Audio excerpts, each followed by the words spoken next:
यह मेरा प्रिय पुत्र है, इसकी सुनो।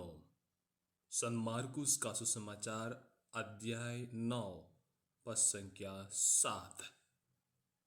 मेरे प्यारे विश्वासियों, प्रभु यीशु क्रिस्त आज सुसमाचार में रूपांतरण होकर स्वर्ग का झलक अपने प्रेरितों को देते हैं। और वहां पर हम पाते हैं नए व्यवस्थान और पुराने व्यवस्थान दोनों का झलक हम लोगों को देते हैं। वो है विश्वास की गहराई। विश्वास में आगे बढ़ने के लिए प्रभु यीशु मसीह आज का सुसमाचार द्वारा हम सबों को आह्वान देते हैं। प्रिय भाई और बहनों, रूपांतरण का अर्थ क्या है?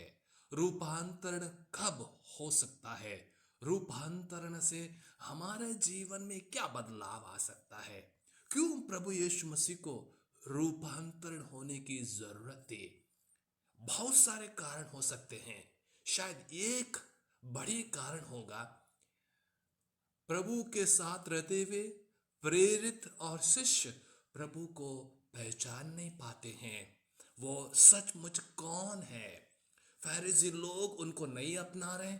शायद वो शिष्य भी फरीसियों के समान अपने मन में शायद मुंह से नहीं बोलते थे, लेकिन मन में अविश्वासपन उनमें था। तो प्रभु चाहते थे उनके जो करीब शिष्य थे उनको अपने एक झलक दे। वो सचमुच कौन है? क्या ईश्वर का पुत्र है जो शब्द संसार के पहले से था, मनुष्य धारण कर संसार में आया? क्या वह सचमुच वही है? इसलिए पिता ईश्वर स्वयं कहते हैं, यह मेरा प्रिय पुत्र है, इसकी सुनो। प्रिय भाई तथा बहनों, वहां पे प्रेरितों के जीवन में बदलाव आता है, खास करके पेतरुस, याकूब और योहन। हमारे जीवन में रूपांतरण से क्या फायदा है? क्या आज हम प्रभु में विश्वास करने में पीछे हटते हैं? रूपांतरण आज के दिन में हमारे लिए प्रिय भाई तथा बहनों, हमारे जीवन में बदलाव लाना, जो कमियां हैं उसको प्रभु के प्यार से भर देना। जो हमारे जीवन में अकेलापन महसूस करते हैं, दुखी हैं, खुश नहीं रहते हैं, दूसरों पर ठोसते हैं, जब दुख तकलीफ आते हैं प्रभु को टोसते हैं, ये सब में हमें रूपांतरण या बदलाव लाने की जरूरत है। क्या मैं तैयार हूं? आज का पहला पाठ देखिएगा। याकूब अपने पत्र में जीभ के बारे में कहते हैं। वो कहते हैं जीभ को कोई भी अपने वश में नहीं कर सकता है। क्यों? उसमें हड्डी है ही नहीं। जीभ कभी भी चुपचाप नहीं बैठती है, यहाँ वहाँ घूमती रहती है अपने मुंह के अंदर। लेकिन वही जीभ दो काम करती है, किसी को शाप देना, अभिशाप कहते हैं, या किसी को आशीष देना, कृपा देना।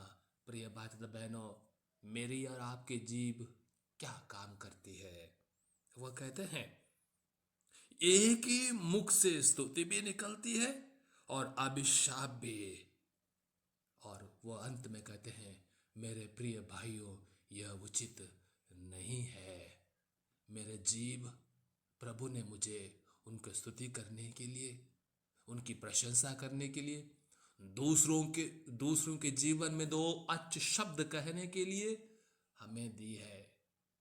मेरे जीभ किस प्रकार का मैं इस्तेमाल करता हूँ? क्या मेरे जीभ के द्वारा लोगों के लिए अच्छे शब्द निकलते हैं? लोगों को प्रशंसा करते हैं, प्रभु का स्तुतिगान करते हैं, और वो स्तुतिगान करने के बाद वही जीभ से बुराई निकल आती है? मनन चिंतन करने के लिए प्रिय भाई तथा बहनों, मेरे जीभ का आज क्या काम है? आमीन।